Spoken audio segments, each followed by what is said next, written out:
¿no? La trombosis venosa se define como la oclusión de un vaso sanguíneo por un coágulo o trombo.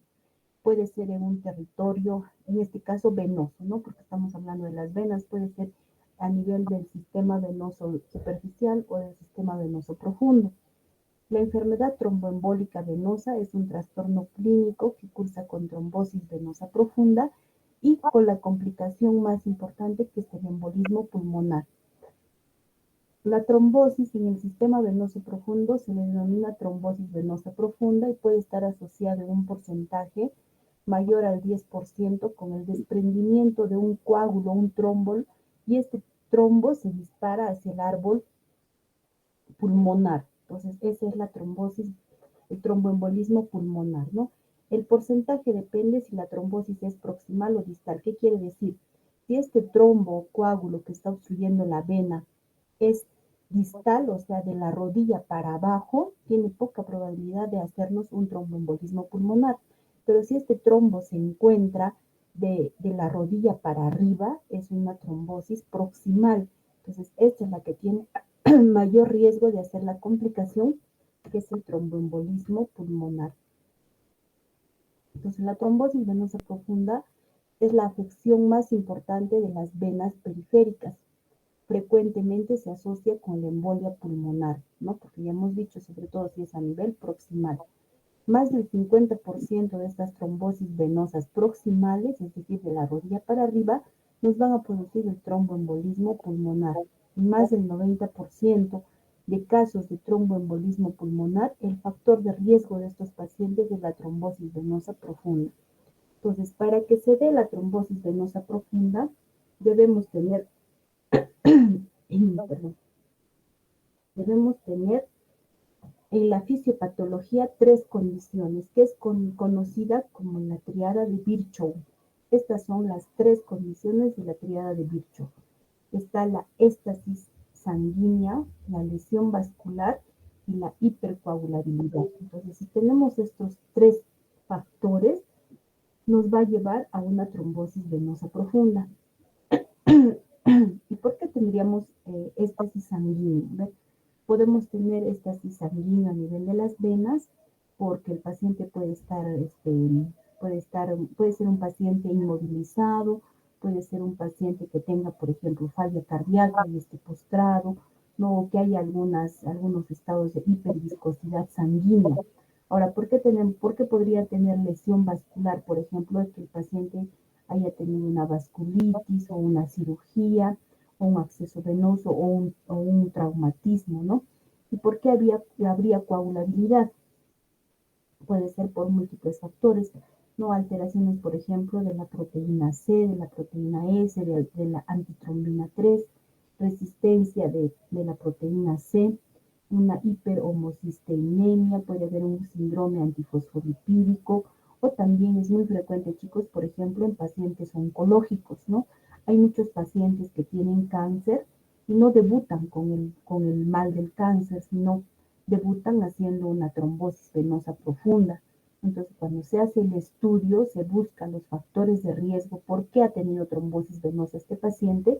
Muchas veces es ahí donde se encuentra que la causa pues es un cáncer, ¿no? Entonces, el cáncer es un estado de hipercoagulabilidad. Igualmente, el embarazo, el puerperio, ¿no? Entonces, no se olviden, esta es la triada de Virchow. Entonces, miren, cuando hablamos de una trombosis proximal, hablamos de esta trombosis, ¿no? De la rodilla para arriba, para arriba. Y cuando hablamos de una distal, es de la rodilla para abajo. Entonces, miren, normalmente las venas tienen que estar así, libres, ¿no? Con un flujo sanguíneo normal.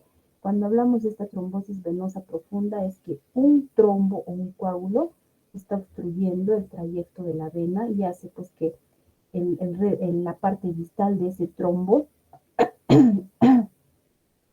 tenga todas las características clínicas de la trombosis venosa que la vamos a ver más adelante. Entonces, si es proximal, como en este caso, miren, que está de la rodilla para arriba, tiene más del 50% de probabilidad de desprenderse y llegar hasta el árbol pulmonar. Entonces, si llega acá a las venas pulmonares, ¿Qué nos va a producir? Nos va a producir la trombosis, el tromboembolismo pulmonar, que es, como ya vamos a ver más adelante, es una condición que afecta y tiene también tiene tasa de mortalidad, ¿no?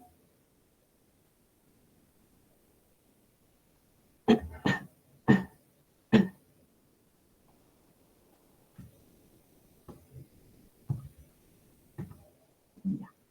Entonces, el tromboembolismo puede tener también otras complicaciones a largo plazo, ¿no? Por ejemplo, esta trombosis venosa profunda, miren acá, ¿no? Las características clínicas es que el miembro afectado, como ven acá, está aumentado de tamaño. Si lo palpamos, está caliente a comparación del miembro normal, está eritematoso, tiene la piel brillante, está adolorido, tiene impotencia funcional, el paciente no puede mover, nos refiere mucho dolor y la característica es que hay pulso palpable, ¿no? Entonces, esta trombosis venosa profunda se puede hacer recurrente, ¿no? O sea, el paciente un tiempo está anticoagulado y luego nuevamente y nuevamente va haciendo esta trombosis venosa profunda. Ahora, la otra complicación o la otra secuela que también nos puede dejar esta trombosis venosa profunda es el síndrome postflevítico.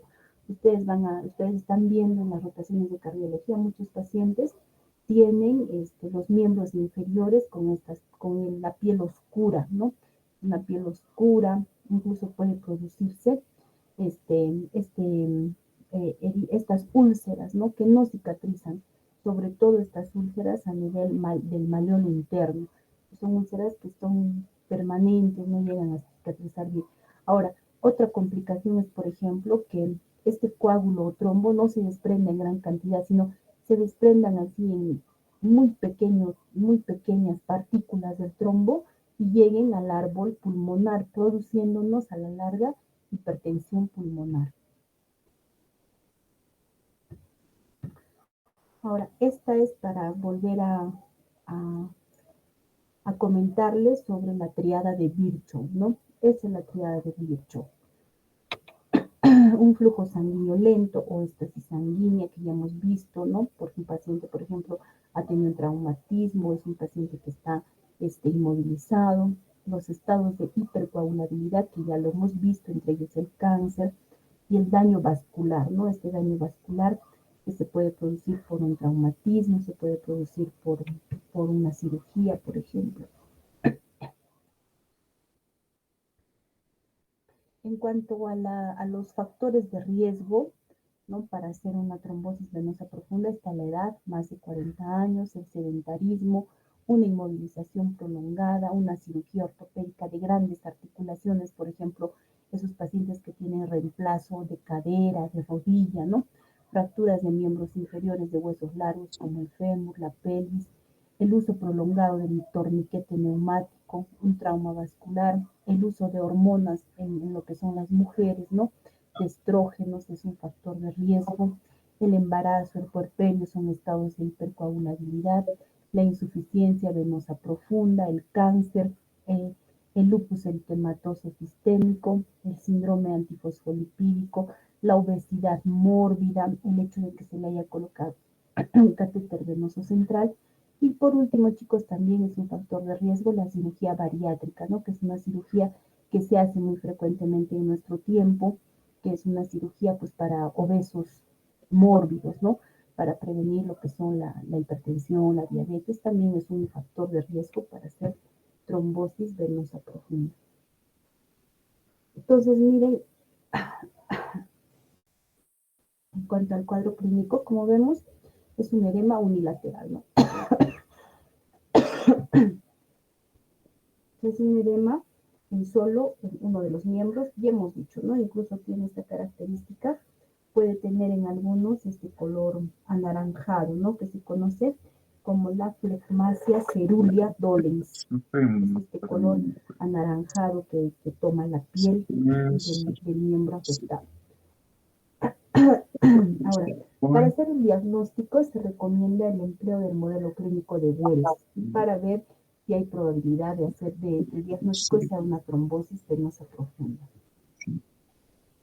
Los datos clínicos, ya hemos dicho, dolor, edema, eritema, calor local, impotencia funcional, ¿no? Hay el signo de Homans, o sea, el edema, hay lo que estamos viendo, ¿no? La flegmasia cerulea dolens, etc. Entonces, este es el modelo para la predicción de probabilidad clínica de trombosis venosa profunda. Es el modelo de Wells. Entonces, se pone puntaje, un punto, ¿no? De acuerdo a las condiciones del paciente. Por ejemplo, si tiene una neoplasia activa, o sea, si está en tratamiento para el cáncer, tiene un punto, si hay parálisis, un punto, si hay inmovilización en cama más de 3 días, un punto, si hay sensibilidad a la palpación localizada, es un punto, aumento de volumen en la pierna, un punto, aumento del diámetro de la pantorrilla afectada, no si hay No más te de 3 pasa nomás. centímetros, un punto, edema con signo de Godet, un punto, Ahorita venas voy un rato. superficiales colaterales, un punto, y si hay otro diagnóstico que sea más probable que la trombosis venosa profunda, se le resta 2 puntos.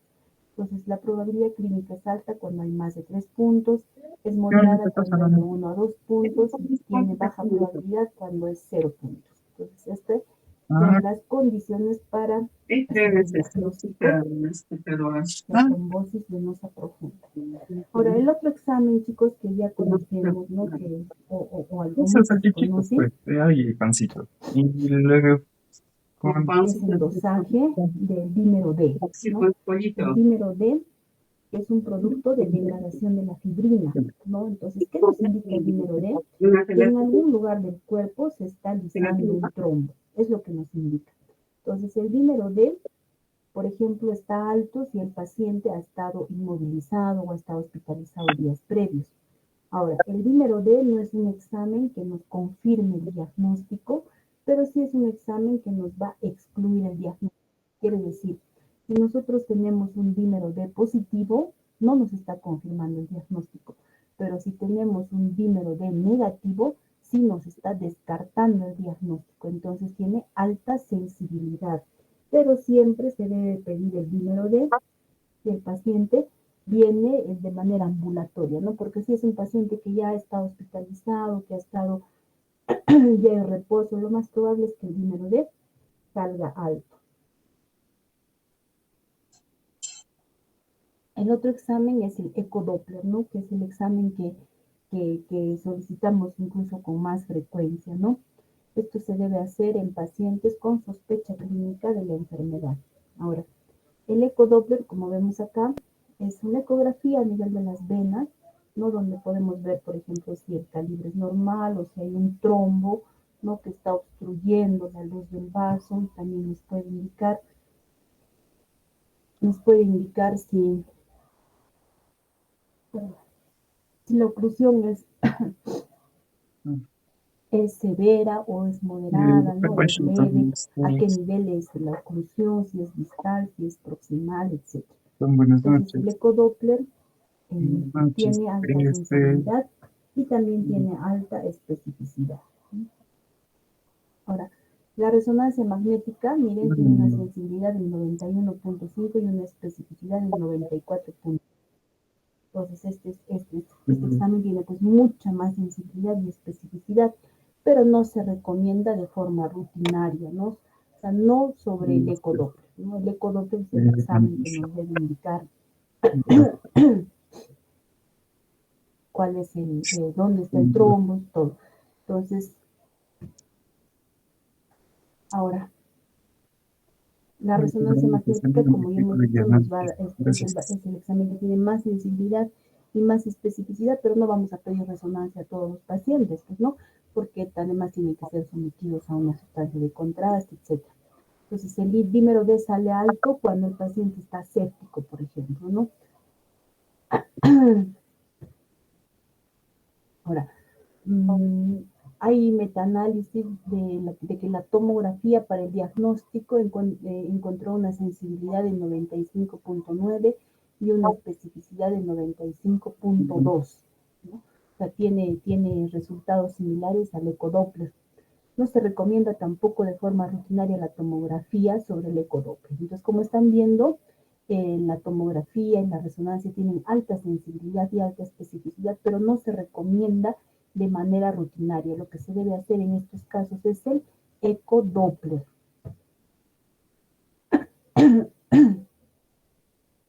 Ahora, la flebografía, o sea, inyectar una sustancia de contraste por las venas, pues tiene, es específico y sensible, miren al 100%, ¿no? Sin embargo, la flebografía, existen resultados ambiguos, ¿no? Hay que ver la necesidad de evaluar la extensión, la localización, confirmar si hay retrombosis, valorar la inserción de un filtro. Eso sería lo ideal, ¿no? Colocar un filtro a nivel de la vena cava para evaluar el tratamiento con los trombolíticos. Pero, sin embargo, este es un procedimiento que por lo menos en nuestro país todavía no se realiza. En cuanto al tratamiento, si el paciente ya tiene una trombosis venosa profunda, hay que anticoagular, ¿no? Podemos dar heparina fraccionada, la de bajo peso molecular, podemos usar la fondaparin o anticoagulantes orales tipo warfarina, tipo los anticoagulantes orales directos como el dabigatran, el rivaroxaban, ¿no? Y lo más importante, hay que hacer prevención, ¿no? Si ya el paciente tiene factores de riesgo, pues no debe estar mucho tiempo sentado, ¿no? Por ejemplo, si tiene varices, si tiene esta condición. Si son mujeres, por ejemplo, no se recomienda el uso de zapatos altos, no estar mucho tiempo sentado, ¿no? Tiene que estar en constante movilización. En cuanto a los anticoagulantes nuevos directos, tenemos el dabigatran, tenemos el rivaroxaban, el apixaban, ¿no? Que tienen buenos resultados. El rivaroxaban, por ejemplo, se puede usar a una dosis de 15 miligramos 2 veces al día por 21 días. Luego tiene que ser 20 miligramos una sola vez al día. El dabigatran, primero tiene que ser un tratamiento con enoxaparina o algún anticoagulante parenteral, y luego ya se debe continuar con una dosis de 150 miligramos 2 veces al día. La ventaja de estos anticoagulantes orales directos es que no necesitan ningún examen para hacer un seguimiento de si el paciente está o no anticoagulado, porque según los estudios, estos anticoagulantes tienen dosis, ¿no? Tienen una dosis con la que deben estar anticoagulados. En cambio, la warfarina es un medicamento que no tiene una dosis por kilo, sino cada persona responde diferente a la dosis de warfarina, y por ello hay que hacer seguimiento valorando el TPINR de manera continua. En cuanto a las complicaciones, el síndrome postflevítico que ya hemos visto, ¿no? Que es esta coloración oscura, estas heridas que no cicatrizan a nivel del malleolo interno, ocurre en más del 50%. La complicación tardía de la trombosis venosa profunda es daño de las válvulas venosas. Puede manifestarse después, ¿no? de la trombosis venosa profunda. Muchas veces el miembro afectado, y lo habrán visto en sus prácticas de cardiología, el paciente refiere que ese miembro ya queda adolorido o adormecido, ¿no? Hay esta úlcera que no sana. Entonces ahí no tenemos un tratamiento específico, ¿no? Lo único que ha demostrado mejoría son las botas de compresión vascular. Pues miren acá, este es el síndrome postflevítico, ¿no? Con estas úlceras en el malleolo interno. Y estas son las botas de compresión. Entonces esto ha dado resultados, ¿no? Ahora, la trombosis venosa, como ya les había mencionado, puede ser profunda, que es de la que hemos hablado, y también puede haber una trombosis superficial, ¿no? La trombosis venosa superficial, como su nombre lo dice, pues se da a nivel del plexo venoso superficial, no produce tromboembolismo pulmonar, se asocia a catéteres endovenosos, no ocurre en venas varicosas, trombosis migratoria superficial, se puede palpar una cuerda dolorosa palpable, hay que dar tratamiento de soporte, ¿no? O sea, no es necesario la anticoagulación, a no ser que la trombosis venosa superficial esté ubicada a nivel de la safeno femoral. En este caso sí necesita anticoagulación. Ahora, ¿qué son las varices, las venas varicosas? Es un defecto de la estructura y función de las válvulas de las venas safenas, ¿no? Primarias, pueden ser primarias, En el sistema superficial se presenta más frecuentemente en mujeres, hay una historia familiar, ¿no? O sea, tienen componente hereditario, o pueden ser secundarias por una insuficiencia venosa profunda, una incompetencia de perforantes, oclusión venosa profunda. Entonces, estas son las varices, ustedes lo han visto de repente en familiares o en pacientes, ¿no? Es muy frecuente ver. Entonces, si ya tenemos este componente familiar, pues hay que tomar algunas medidas para no llegar a tener estas complicaciones. Y como ya lo hemos dicho, la complicación más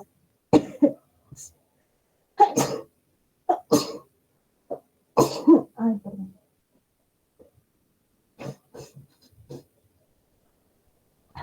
Como ya hemos dicho, la complicación más importante de la trombosis venosa profunda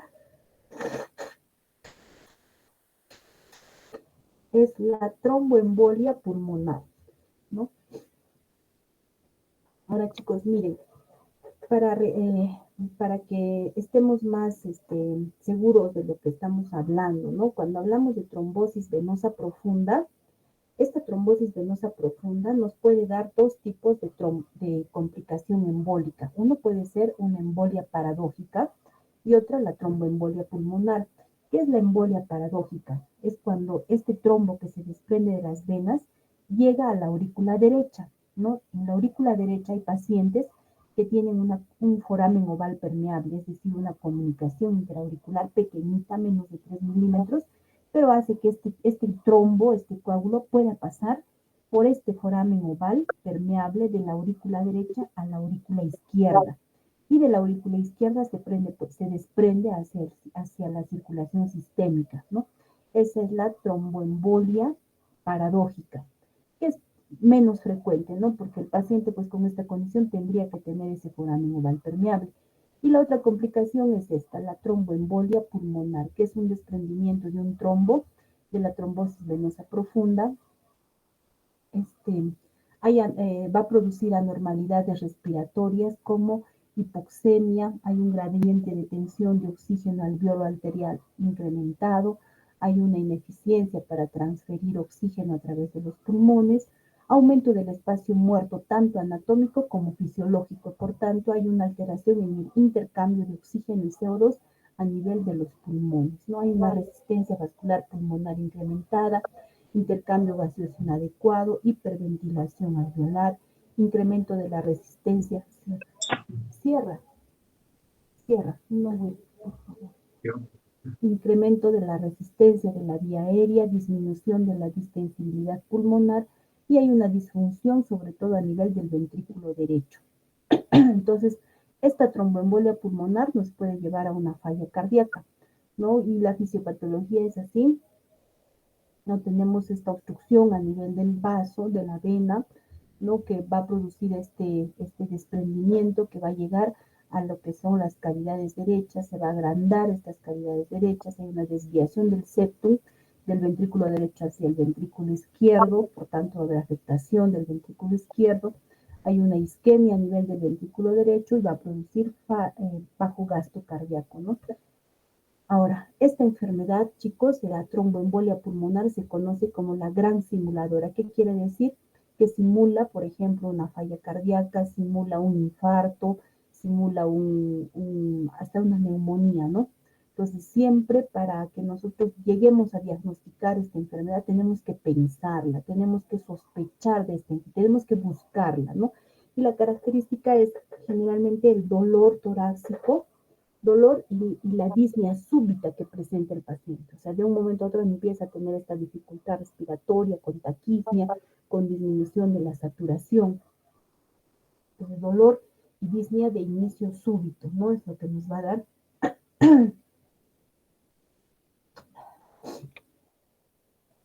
entonces lo que nos va a hacer sospechar de tromboembolia pulmonar, ¿no? Entonces, ya hemos visto cuándo debemos sospechar, si hay signos y síntomas de falla cardíaca derecha, si hay, por ejemplo, taquicardia, si hay disminución en la saturación, si el paciente ha estado inmovilizado por más de 3 días, o si el paciente presenta hemoptisis, o si el paciente tiene es un factor de riesgo importante. Ahora, este trombo puede ocluir el árbol de manera masiva, ¿no? Y producirnos una embolia pulmonar masiva. ¿Qué va a presentar el paciente? Inestabilidad hemodinámica, es decir, el paciente se va a hipotensar. Entonces, si el paciente tiene una embolia pulmonar masiva y está hipotenso, el tratamiento tiene que ser, chicos, una trombólisis. Así como trombolizamos en el infarto miocárdico, igual, pero es a otras dosis, ¿no? Se puede trombolizar con alteplasa, reteplasa, tenesteplasa. Ahora, si el paciente tiene una embolia pulmonar moderada, es decir, si el paciente tiene una disminución en lo que es la motilidad del ventrículo derecho, pero no hace hipotensión arterial, ese paciente se puede anticoagular, ¿no? Y si el paciente tiene una embolia pulmonar pequeña, la función del ventrículo derecho va a estar normal y la presión arterial también va a estar normal. También nos puede producir otras complicaciones como el infarto pulmonar, la embolia pulmonar no trombótica. El cuadro clínico va a depender del estado cardíaco y pulmonar. ¿Por qué? Porque un trombo, por más que sea pequeño, va a afectar a un paciente, por ejemplo, que ya tiene una enfermedad cardíaca previa. No, si, por ejemplo, el paciente ya tiene una insuficiencia cardíaca, la afectación va a ser mayor. O si el paciente tiene un grado de fibrosis pulmonar o tiene un grado de EPOC, un trombo, por más pequeño que sea, lo va a inestabilizar hemodinámicamente, ¿no? Entonces, el cuadro clínico también depende del estado previo del paciente, de cómo está su corazón y cómo está su pulmón. Cuando sospechamos, cuando hay disnea súbita, taquipnea, o sea, aumento de la frecuencia respiratoria, puede haber disnea, ya sabemos, síncope, hipotensión, cianosis, porque ya hemos dicho que hay un mal intercambio de gaseoso entre oxígeno y CO2 a nivel pulmonar. El dolor es de tipo pleurítico, que quiere decir que cuando el paciente inspira, el dolor se acentúa, puede haber tos y hemoptisis, chicos, miren, ¿no? Hay una expectoración sanguinolenta. Puede estar taquicárdico, febril, puede haber ingurgitación, segundo ruido incrementado y en algunos casos puede haber una bradicardia paradójica. Los exámenes auxiliares, hemos dicho ya que el dímero D es un producto de degradación de la fibrina, ¿no? Que si nos sale negativo, igualmente nos está descartando la enfermedad. Pero si nos sale positivo, no nos confirma la enfermedad, ¿no? Nos indica que se está degradando la fibrina en alguna parte, un trombo se está alisando en alguna parte del cuerpo. También se puede hacer el examen, el AGA, ¿no? El análisis de gases arteriales, ustedes ya lo han visto en nefrología, ¿no? Que cuando hay una acidosis respiratoria, por ejemplo. Ahora, ¿por qué se puede pedir en este caso troponinas? ¿No? Porque como es un paciente con dolor torácico, lo más probable es que sea, no lo que primero pensamos es pues en un infarto. Pero en este caso no, pues no hay alteración de las troponinas y el electrocardiograma también es importante, chicos. El electrocardiograma puede, en algunos casos, puede estar normal, ¿no? Por ejemplo, hay el grupo de rotación que está rotando ahora conmigo, han visto el día de hoy, 2 pacientes que tienen tromboembolia pulmonar, pero han visto sus electrocardiogramas y no han encontrado no se ve ninguna alteración típica en el electrocardiograma, ¿no? Entonces, si el electrocardiograma es normal, nos apoya también al diagnóstico de tromboembolia pulmonar. Sin embargo, hay electrocardiogramas que también tienen un patrón típico de lo que es la tromboembolia pulmonar. Este patrón se denomina S mayúscula en D1 con una Q mayúscula en D3 y una T mayúscula en D3. ¿Qué quiere decir? Que hay una S profunda en D1, hay una onda Q patológica a nivel de la derivada D3 y hay una onda T negativa en la derivada D3. Entonces, si tiene estas características, ese es un electrocardiograma típico de tromboembolia pulmonar. Ahí estamos seguros de que es tromboembolia pulmonar, pero si no hay cambios en el electrocardiograma, es otro signo que también nos apoya el diagnóstico.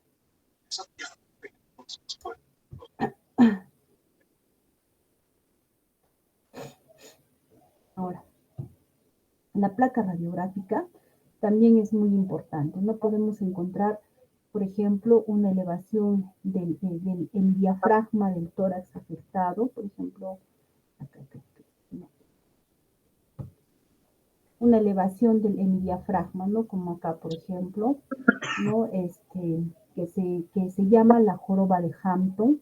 Puede haber una amputación de la arteria, por ejemplo, de la arteria de la rama derecha, o dilatación de la arteria pulmonar derecha, que es el signo de Falla. El signo de Westermarck es esto, ¿no? Es cuando hay una hipoperfusión o una oligoemia, como vemos acá, ¿no? Puede haber también derrames pleurales, ¿no? Por ejemplo, acá, ¿no? Esta es una imagen de una tomografía, ¿no? Un angioten. En este caso, el examen el gol estándar para hacer el diagnóstico de la tromboembolia pulmonar es el angioten, ¿no? En el angioten vamos a ver los trombos, como en este caso, miren, este es el tronco, estas son las ramas de la arteria pulmonar, y miren estos trombos que están ocluyendo las dos ramas, ¿no? Entonces, igualmente acá, miren, estos trombos que están tapando las ramas. Entonces, este es el examen, el gol estándar para hacer el diagnóstico de una tromboembolia pulmonar, el angioten, no se olviden. Ahora, también se puede hacer otros exámenes de medicina nuclear, ¿no? Que, por ejemplo, este examen donde podemos ver si hay una adecuada ventilación, perfusión, al pasar pues sustancias radioactivas, ¿no? Como vemos acá, por ejemplo, este estudio es normal porque estamos viendo que las sustancias radioactivas pasan en ambos campos de manera normal, pero en cambio acá, fíjense,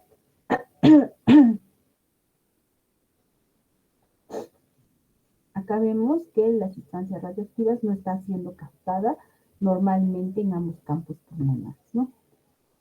Ahora, la ecocardiografía, como vemos acá, esto no es una imagen de ecocardiografía, esto es un angioten, pero miren acá la ecocardiografía nos va a servir, ¿no? Sobre todo si es que hay una dilatación del ventrículo derecho, ¿no? En ese caso, sí nos va a indicar otra cosa que podemos ver en ecocardiografía, es como ven acá, miren, este es el septum interventricular, y miren que hay tanta presión a nivel del ventrículo derecho que el septum interventricular está desviado hacia el lado izquierdo, como vemos acá. Entonces hay algunos signos que nos van a hacer, en algunos casos muy, muy raros, podría llegar a verse el trombo a nivel de la arteria pulmonar, como vemos acá. Miren, esta es la aorta, esta es la arteria pulmonar, con sus dos ramas, la rama derecha y la rama izquierda. Y miren, acá se está viendo el trombo o el coágulo o trombo, ¿no? Pero esos son casos muy raros, chicos. Lo más frecuente es que se vea alteraciones en la motilidad del ventrículo derecho o alteraciones pues a nivel del septo interventricular. En esta imagen, en esta de angioten, acá sí se ve, ¿no? Ahora, en cuanto al tratamiento, el tratamiento, como ya les había estado,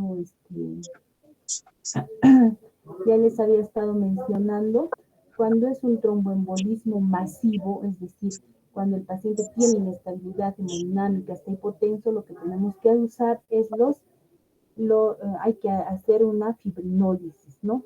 Se puede hacer con alteplasa, tenecteplasa, reteplasa.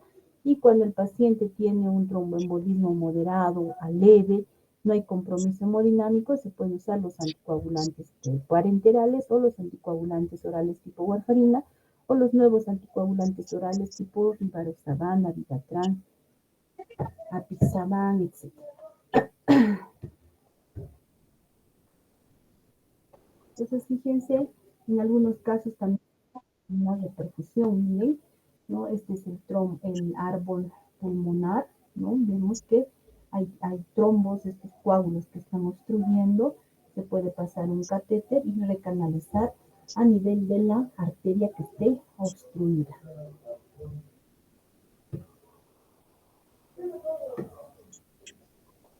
Chicos, entonces, esto con respecto a lo que es el tromboembolismo pulmonar. El tema siguiente, chicos, es lo que nos corresponde, es las cardiopatías congénitas. Entonces, vamos a avanzar en lo que queda de tiempo, lo que son las cardiopatías congénitas. Ya no podemos perder más tiempo porque solamente nos falta una clase. Ahorita es las 7:56. unos minutitos, chicos, quiero tomar algo porque la garganta se me ha secado. En 5 minutos nos volvemos a encontrar. Ya está bien, doctorita.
No lo entiendo. ¿Cuál es el problema? Dicen que más rápido siempre es mejor, ¿cierto?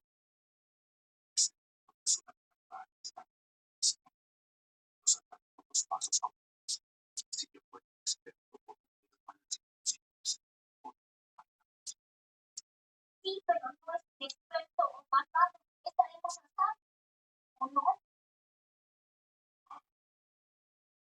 Sí, porque me preguntó, ¿por qué te me pago? Porque si necesitamos tratar de cosas.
Está caliente y siente la presión, aunque sé que no está tocando. Esto es, esta sensación es como una cosa invisible que te abraza con no sé si ya con unos millones, y se siente exactamente como en este mar.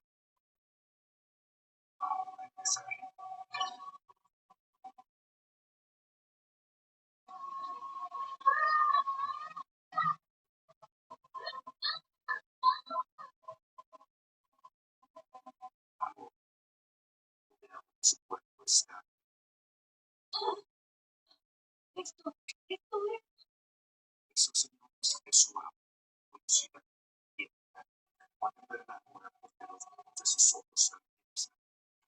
parece como si fuera babosa de una tela. Es una locura. Está escuchando cada parte del cuerpo. No parece detener. No parece bueno. esta se sigue escapando de las manos. Si expande toda su agua, colapsará de extremo. Yo entiendo. Escuchen con atención. Deben concentrarse en contener su agua dentro de su cuerpo. Ahora cierren sus ojos. Use la postura que prefieran. Cualquier cosa que les ayude a centrarse. Visualicen su agua fluyendo por su cuerpo como si fuera la sangre que corre por sus venas. Desde la punta de su cabeza al hombro derecho, por la mano, por las piernas y hacia el lado izquierdo. Y ahora visualicen ese poco a poco, esa respiración por su cuerpo.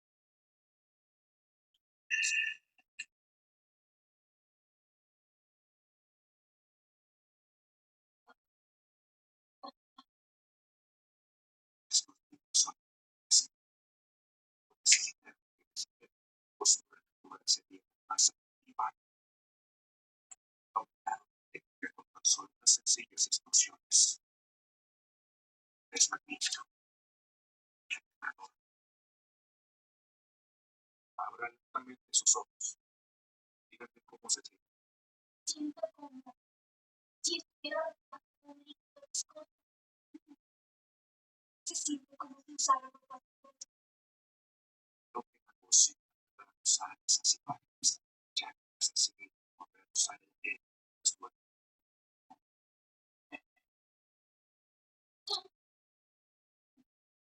Ahora, voy a decir un de los días ustedes.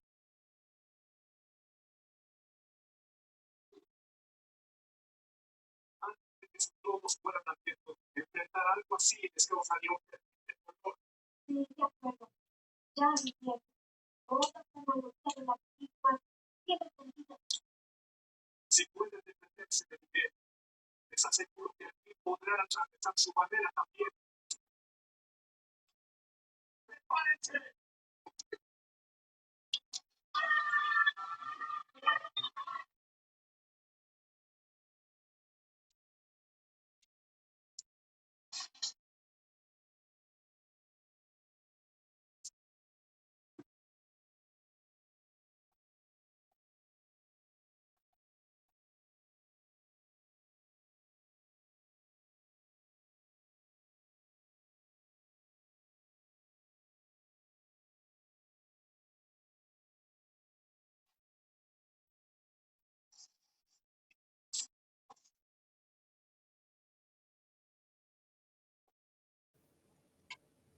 Ya chicos, vamos a continuar. Voy a continuar compartiendo mi pantalla.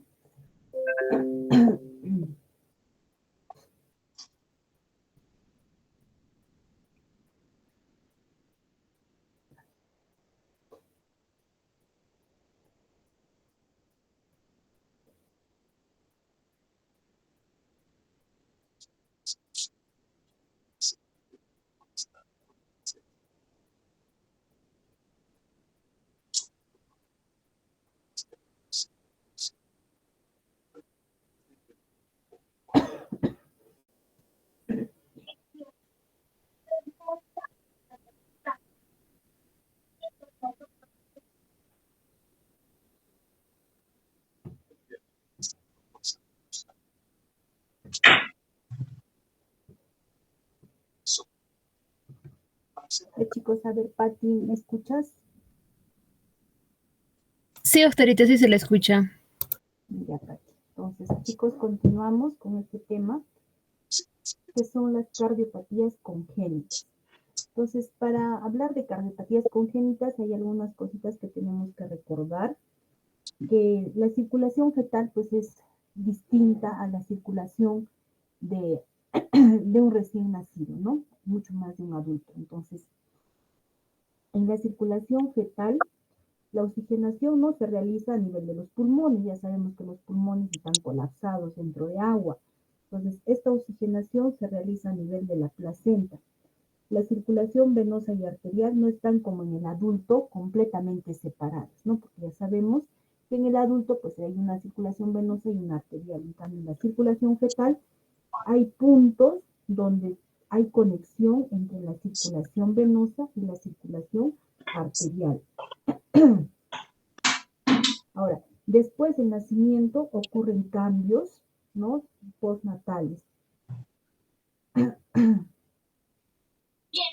al mundo 200. Por favor, les pido que llenen por La oxigenación en el feto, ¿no? El aporte de nutrientes, todo esto ocurre a través de la placenta. La sangre oxigenada de la placenta es transferida al feto a través de la vena umbilical. Esta vena contiene la sangre con mayor saturación de oxígeno en este sistema y la vena umbilical puede seguir dos caminos cuando penetra en el cuerpo del feto.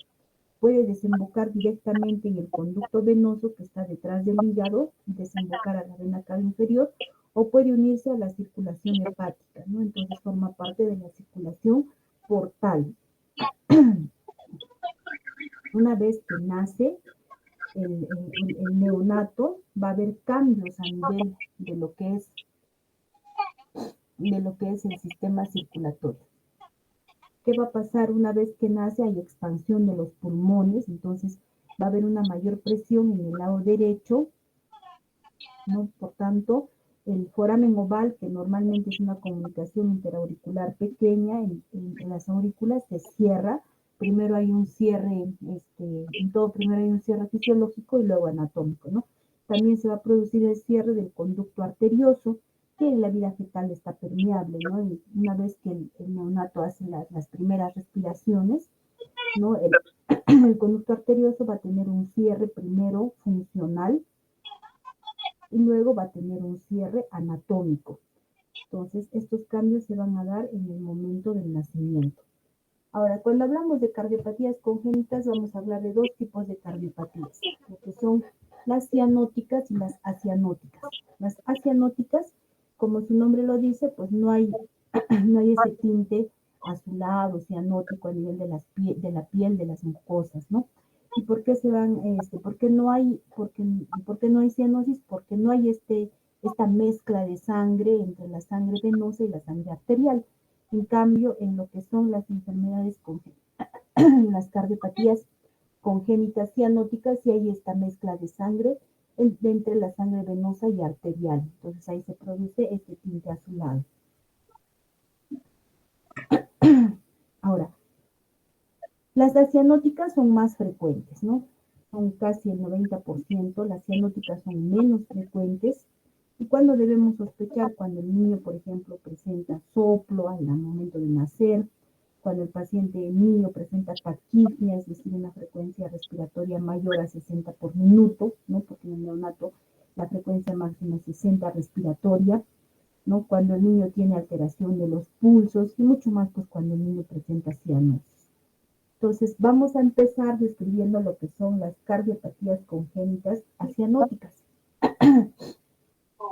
Dentro de ellas, primero la comunicación interventricular. La comunicación interventricular, como vemos acá, este es el septum, ¿no? El septum no es pues un tabique recto, así como el de una pared, ¿no? Tiene zonas membranosas, perimembranosas, etcétera, musculares. Entonces, este es el septum interventricular y vamos a tener distintos tipos de comunicación, ¿no? Tenemos, por ejemplo, miren acá las perimembranosas, tenemos las subpulmonar, como es decir, debajo de la arteria pulmonar. Vamos a tener también el tipo muscular a nivel del septum muscular. Vamos a tener el de tipo hay otra comunicación que se llama supracristal, ¿no? O también conocida como doblemente relacionada. Este se presenta en 5% de todas las formas de la comunicación interventricular, ¿no? Y el defecto está tanto en el defecto de las válvulas sigmoideas aórticas como de las válvulas sigmoideas pulmonares. Entonces, este tipo, por ejemplo, nunca se cierra, ¿no? Se tiene que cerrar de manera quirúrgica. Otro tipo, como vemos acá, es el tipo canal, ¿no? Miren, este es el tipo canal. Entonces tenemos varios tipos. Están acá también, miren. Este es el supracristal, que lo acabamos de describir, ¿no? Perimembranosa, tenemos la muscular. Ahora, la fisiopatología de la comunicación interventricular. El cortocircuito depende de la presión en el ventrículo izquierdo o derecho, ¿no? Y del tamaño de la comunicación, eso es importante. En el recién nacido hay una mayor resistencia pulmonar, lo que reduce el shunt de izquierda a derecha. Luego, la presión pulmonar después del nacimiento se reduce a una presión igual que la del adulto, esto más o menos en unas semanas de haber nacido, ¿no? Y se produce este cortocircuito de izquierda a derecha con la sobrecarga pulmonar respectiva. Hay sobrecarga de volúmenes hacia el pulmón, por tanto, mayor retorno de sangre hacia la aurícula izquierda, de la aurícula izquierda pasa al ventrículo izquierdo, esto hace que haya una dilatación, una hipertrofia del ventrículo izquierdo, y el paciente puede presentar falla cardíaca. Este neonato presenta falla cardíaca de 2 a 8 semanas de nacido, ¿no? Va a haber edema pulmonar y puede haber una inversión del cortocircuito de derecha a izquierda. Cuando hablamos de falla cardíaca, chicos, en los recién nacidos, en los bebés, en los neonatos, estos neonatitos, el principal signo o el más frecuente de falla cardíaca en neonatos es la taquipnea, o sea, el aumento de la frecuencia respiratoria. Estos bebitos o niños no van a presentar edemas de miembros inferiores, por ejemplo, ¿no? Sino la principal, ahora, por ejemplo, en un neonato, ¿qué signos de falla cardíaca hay? Por ejemplo, una lactancia entrecortada, porque recordemos que para el neonato la lactancia es la actividad física que ellos hacen. Entonces es una disminución pues en su actividad física, no pueden lactar adecuadamente y tienen una lactancia entrecortada, hacen taquipnea, pueden presentar sudoración, por ejemplo, porque hacen mucho esfuerzo, etcétera, ¿no? Entonces, miren, esta es una imagen de los ventrículos, ventrículo izquierdo, ventrículo derecho, y acá hay una comunicación interventricular, ¿no? Como vemos, el septo interventricular no está completo, y como el ventrículo izquierdo tiene más presión que el ventrículo derecho, normalmente la sangre pasa del ventrículo izquierdo hacia el ventrículo derecho, ¿no? Por eso es que no se presenta cianosis.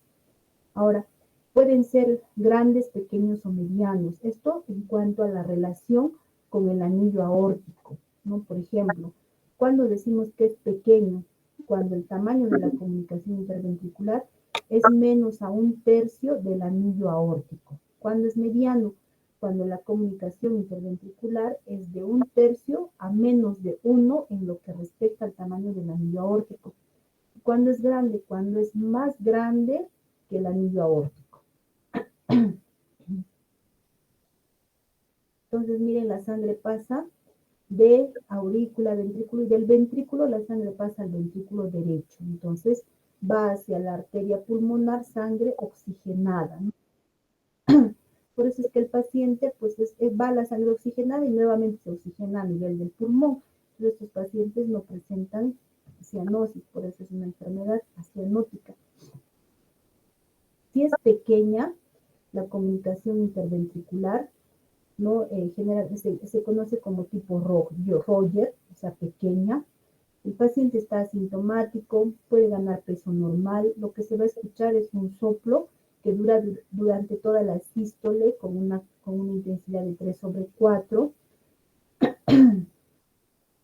No hay un soplo diastólico porque no hay mucha no hay mucha sobrecarga en el retorno. Se puede escuchar incluso o se puede palpar el frente. Si es mediana, el paciente ya presenta signos de falla cardíaca, como les vuelvo a repetir, lo más frecuente es la taquipnea, sudoración, baja ganancia ponderal, el soplo es sistólico 3/6. Ahí puede ser un soplo mesodiastólico, porque acá sí hay sobrecarga, no hay hiperflujo. Se puede escuchar un galope, o sea, un tercer ruido, hay un desdoblamiento fijo del segundo ruido y puede haber también un frente, no se puede palpar un frente. Si es grande, con mayor razón hay más signos de falla cardíaca, ¿no? Es lo que ya hemos dicho, la taquipnea, la sudoración, baja ganancia de peso, pero el soplo es menos intenso, ¿no? Y es disminuido al final de la sístole. ¿Por qué el soplo disminuye? Porque hay disminución, porque ya se va a producir, por ejemplo, una hipertrofia del ventrículo derecho, ¿no? Ya gran sobrecarga de sangre que pasa del ventrículo izquierdo al ventrículo derecho hace que el ventrículo derecho se hipertrofie, ¿no? Entonces hay disminución de la lesión, incremento de la resistencia pulmonar. Entonces este es el soplo que vamos a escuchar. Cuando es pequeño solo es sistólico y cuando es mediano grande puede haber un soplo también diastólico. En el electrocardiograma no olvidemos signos de hipertrofia de ventrículo derecho, ¿no? Algo muy importante es que en la comunicación interventricular el paciente va a presentar bloqueo de rama derecha. Fíjense acá, a nivel de B1 hay una RR' con una onda T negativa, ¿no? Entonces, este es un signo muy frecuente que se asocia con comunicación interventricular. Otra cosa importante es el crecimiento de ventrículo derecho cuando es grande, ¿no? Miren, por ejemplo, acá, si vemos si vemos en B1, B2, miren, las ondas R altas en B1, B2, signo de hipertrofia de ventrículo derecho. La radiografía no puede mostrarnos un crecimiento de ventrículo derecho, como vemos acá. Hay una cardiomegalia, pero miren que el corazón acaba de forma redonda, ¿no? No acaba en punta. Entonces es un signo de hipertrofia de ventrículo derecho. El examen, el gol estándar para hacer un diagnóstico de todas las cardiopatías congénitas es la ecocardiografía. Con la ecocardiografía, como vemos acá, miren, este es el septum interventricular. Miren que hay una discontinuidad entre el septum, ¿no? Y si ponemos un Doppler color acá, va a haber pasaje de sangre del ventrículo izquierdo al ventrículo derecho. Entonces, en la ecocardiografía no solamente nos va a dar el diagnóstico, sino si es pequeño, si es grande, si es mediano, si hay repercusión hemodinámica, qué tipo de comunicación interventricular es, si es membranosa, perimembranosa, muscular, si es subpulmonar, si es tipo canal, etc. Entonces, en todas las cardiopatías congénitas, la ecocardiografía es el gol estándar. Miren acá el septum interventricular, el ventrículo derecho y el ventrículo izquierdo, ¿no? Entonces miren acá hay dos puntitos que nos están indicando que hay una discontinuidad del septum. Si ponemos Doppler, miren, pasa la sangre del ventrículo izquierdo hacia el ventrículo derecho. Pronósticos. Los defectos pequeños, membranosos y musculares cierran espontáneamente de un 30 a 35% antes del primer año. Entonces hay que estar haciendo controles, ¿no? Al medio año, al año. Los defectos infundibular y de entrada no cierran espontáneamente. El riesgo de endocarditis infecciosa está presente en esta patología porque ya sabemos que para que haya endocarditis infecciosa tiene que haber daño del endotelio. Entonces, como esta es una lesión que se produce o esta es una comunicación entre dos cavidades que tienen resistencia, que tienen flujo incrementado, entonces va a haber un estrés de cizallamiento que va a dañar el endocardio. Entonces, si ya sabemos que el paciente tiene esta comunicación interventricular, lo que tenemos que hacer es dar profilaxis antibiótica antes de que el paciente sea sometido a procedimientos, por ejemplo, curaciones a nivel dentaria, ¿no? O algunos otros procedimientos. El tratamiento es un cierre quirúrgico en los defectos infundibular, o sea, asociado a insuficiencia aórtica o de entrada. En todos, el tratamiento médico al comienzo y según respuesta se va a dar chance para que el paciente sea operado, ¿no? Que se usa los inhibidores de los YECA, ¿no? Diuréticos, en algunos casos se puede usar digitálicos. Ahora, si el paciente, por ejemplo, tiene una lesión grande, no tiene que ser pues tratamiento quirúrgico. En algunos casos se puede hacer una cirugía paliativa o cerclaje, por ejemplo, si el neonato es muy pequeñito y no llega a alcanzar un tamaño adecuado, se puede hacer un banding de la arteria pulmonar para reducir el flujo pulmonar, no solo en caso de que el defecto sea difícil de operar o que el paciente esté pues marasmático o tenga defectos múltiples. La otra patología, la otra cardiopatía congénita, cianótica es la comunicación interauricular. Esto, como ya su nombre lo dice, es una discontinuidad del septum interauricular, produciendo pues una comunicación entre ambas aurículas, más frecuente en la mujer de 2-1. No puede ser parte del síndrome de Lutten-Baker, que es con una comunicación interauricular más estenosis mitral, ¿no? Que es menos frecuente. Lo más común es la insuficiencia asociada a la comunicación interauricular. El foramen oval permeable, chicos, es lo mismo, es la comunicación interauricular, pero es pequeña, ¿no? Esta es menos, el tamaño es menos de 3 milímetros.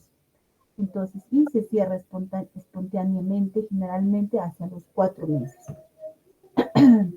Hay también tipos de comunicación, lo más frecuente es el ostium secundum, hasta en el 90% de los casos, que se produce por excesiva resorción del septum primum, ausencia del septum secundum. Se puede asociar al prolapso de válvula mitral, no tiene nada que ver con los cojinentes endocárdicos. El ostium primum, que es menos frecuente, solamente un 5%, se produce por un defecto de los cojinetes endocárdicos. Es una forma parcial del canal auriculoventricular común. En la forma completa de comunicación de las 4 cavidades. Generalmente, esta se asocia a lo que es el síndrome de Down, ¿no? Cuando es de tipo canal. Se asocia a hendidura de la valva anterior de la mitral. El tipo seno venoso, que es el otro 5%, está localizado cerca de la vena cava superior o de la vena cava inferior. Se asocia a anomalías de drenaje de las venas pulmonares del lado derecho. Entonces, estos son los 3 tipos, ¿no? El ostium secundum, que es el más frecuente, el ostium primum, como vemos acá, ¿no? Y el tipo seno venoso. Entonces, en lo que es la fisiopatología, la sangre va a pasar de la aurícula izquierda a la aurícula derecha, porque la aurícula izquierda maneja mayor presión, ¿no? Entonces, esta sangre que pasa va a pasar de aurícula derecha a ventrículo derecho y va a ser llevado a través de la arteria pulmonar hacia los pulmones. Hay un cortocircuito entonces de izquierda a derecha, por tanto se va a sobrecargar el lado derecho, ¿no? Hay una sobrecarga pulmonar, hipertensión pulmonar.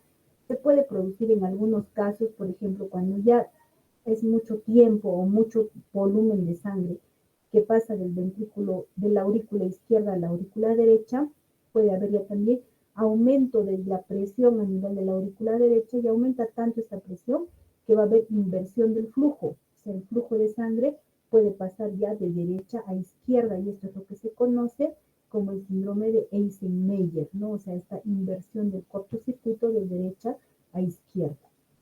En cuanto a la clínica, la mayoría de estos pacientes son asintomáticos, pero los que tienen esta comunicación tipo canal puede dar disnea en los primeros meses y una ligera cianosis los primeros meses. A la exploración hay un primer tono fuerte, un soplo sistólico en el foco pulmonar, hay un desdoblamiento fijo del segundo ruido, la respiración no lo elimina por la sobrecarga, hay un soplo pansistólico cuando en el caso es de una comunicación tipo ostium primum.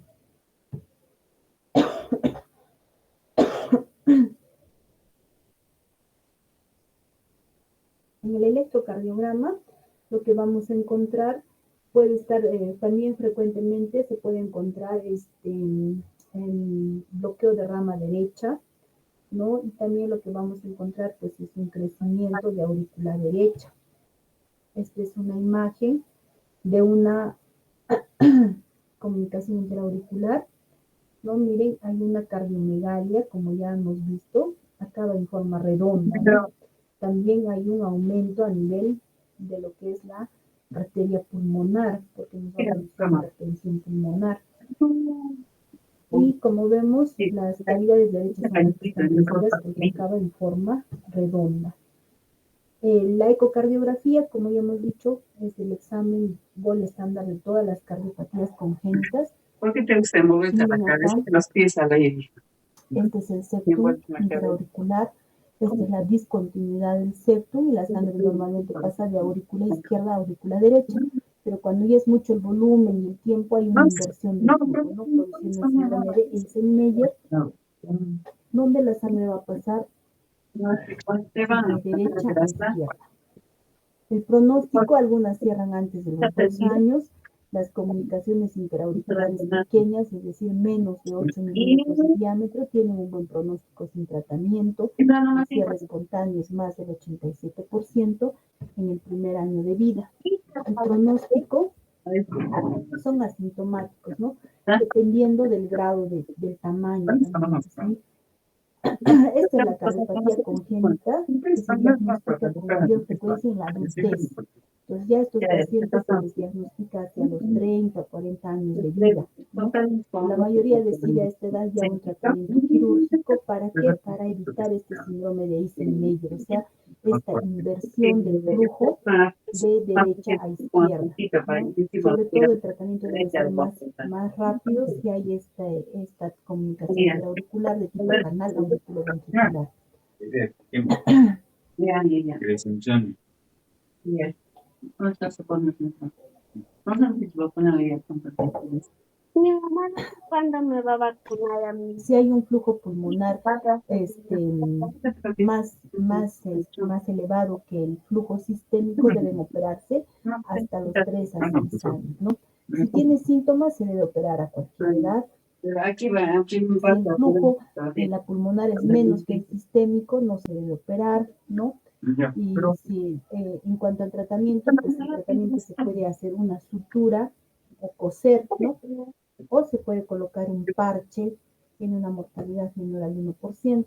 También se puede hacer un cierre por cateterismo, ¿no? Entran con un catéter, pero es importante que los bordes estén bien definidos, que tengan un borde de donde agarrar, ¿no?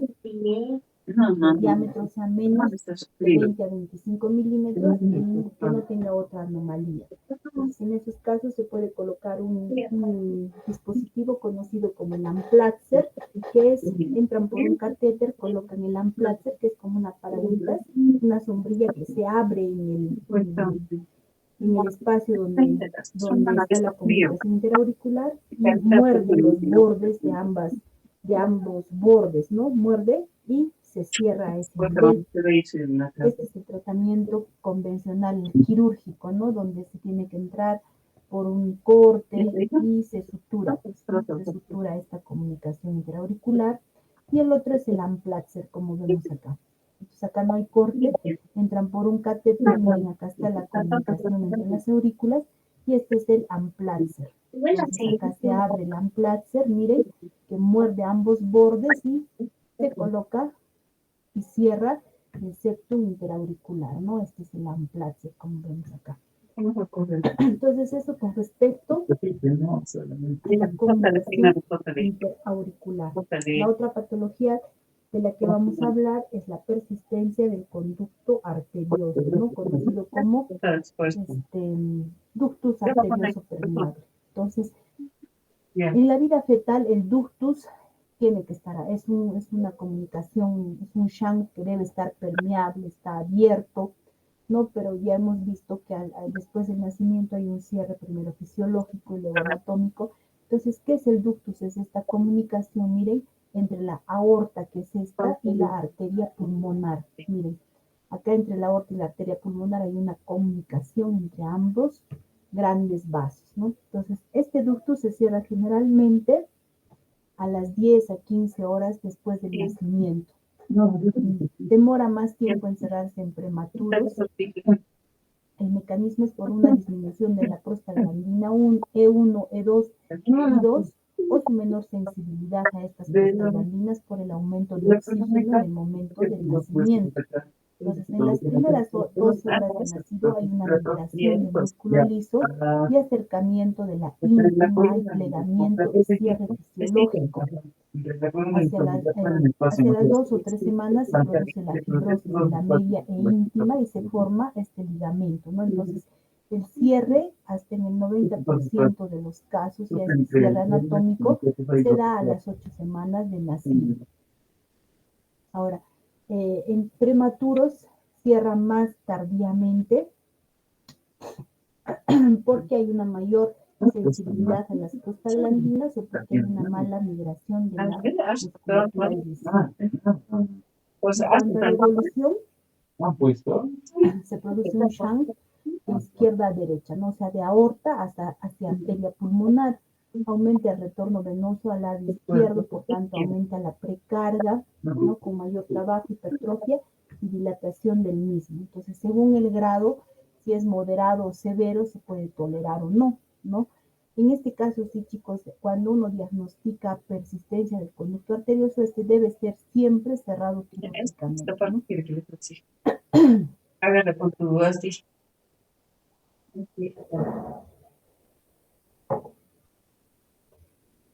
Puede haber falla cardíaca, signos de falla cardíaca, edema agudo de pulmón, pueden hacer retención hídrica, hiperflujo pulmonar, hay crecimiento y aumento de presiones a nivel de cavidades derechas, ¿no? Entonces, miren, esta es la aorta y esta es la pulmonar. Entonces, hay un pasaje de sangre de la aorta hacia la arteria pulmonar. El paciente va a tener poca ganancia de peso, sudoración, signos de falla cardíaca. El pulso es el pulso Zeller y saltón, ¿no? Similar al de la insuficiencia aórtica. Puede haber un pulso amplio, así no exista soplo, ¿no? A la auscultación vamos a escuchar en el foco pulmonar, ¿no? Cuando son pequeños se pueden escuchar desde el primer año.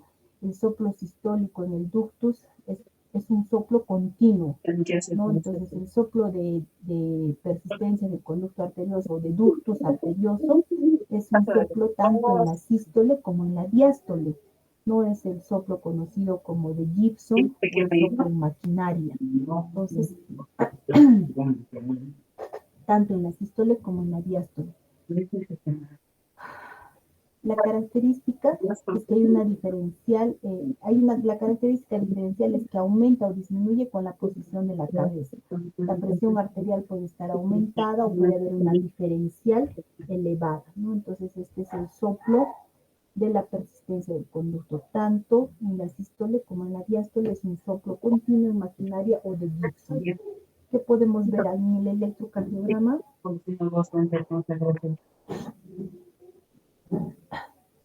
Miren, hay una sobrecarga sistólica del ventrículo izquierdo, ¿no?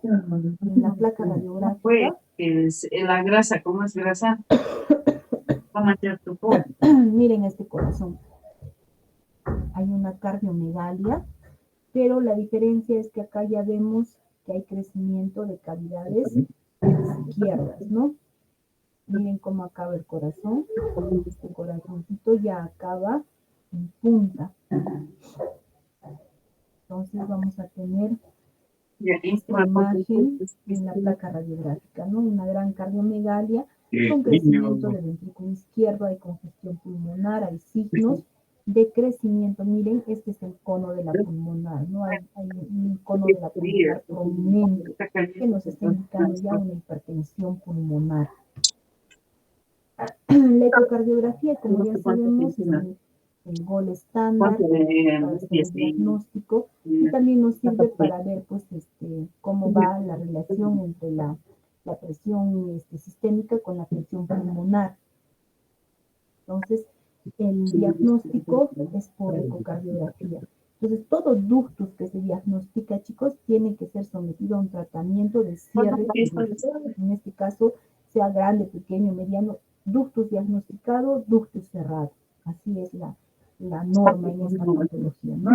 Puede ser pequeño cuando mide menos de 3 milímetros, moderado de 3 a 6 milímetros, o grande cuando es más de 6 milímetros. Entonces, esta es la vista, es un corto, ¿no? Donde podemos ver, miren, la aorta está acá al medio y la arteria que le está dando la vuelta es la arteria pulmonar, este es el tronco, y acá tenemos las dos ramas, ¿no? La rama derecha, la rama izquierda, y acá se ve el flujo de sangre de la aorta hacia la pulmonar.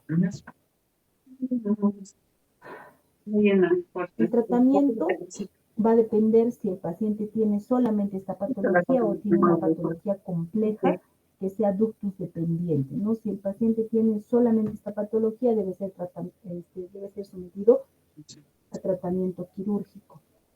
Ahora, en prematuro se puede utilizar el uso de la indometacina o del ibuprofeno, ¿no?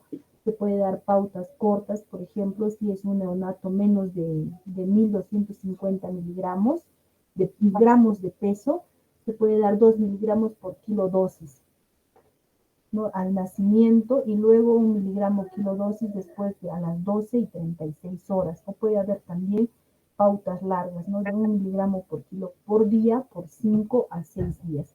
El tratamiento quirúrgico o intervencionista puede ser una cirugía abierta o puede ser también por un catéter, no por este Amplaxer que les he mencionado, se puede colocar igualmente.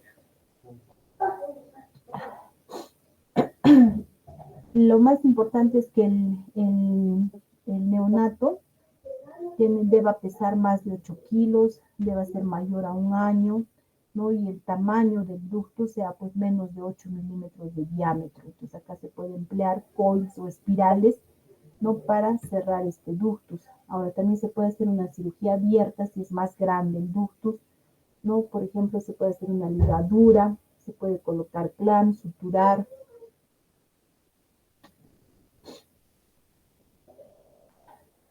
Entonces, cuando se opera, ¿no? Como ya hemos dicho, cuando se pone este tratamiento por catéter, si pesa más de 8 kilos, si tiene más de 1 año o si el tamaño del ductus es menos de 8 milímetros.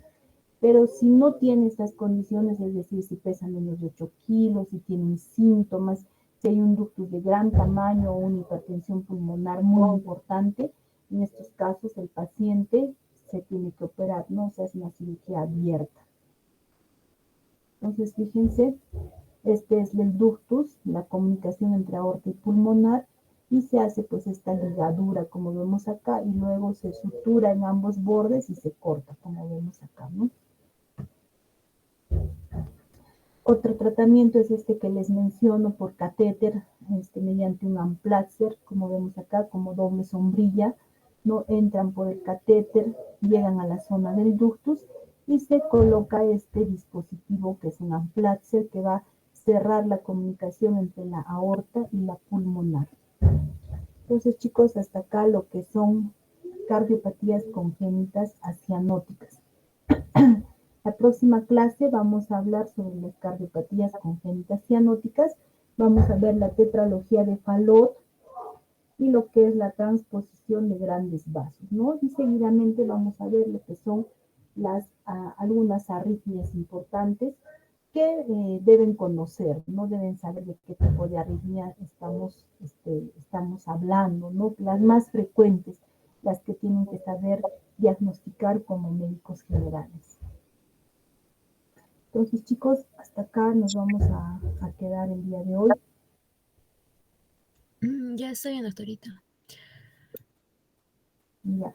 A ver, a los chicos que me están preguntando por su nota, estoy un poco resfriada, chicos, no he tenido tiempo, pero en el transcurso, los que me han mandado mensajitos, en el transcurso de hoy día o mañana temprano, les estoy mandando vuestra nota. Ya, doctora, les voy a indicar. Ya. Ya, chicos, estamos coordinando, cuídense, nos vemos.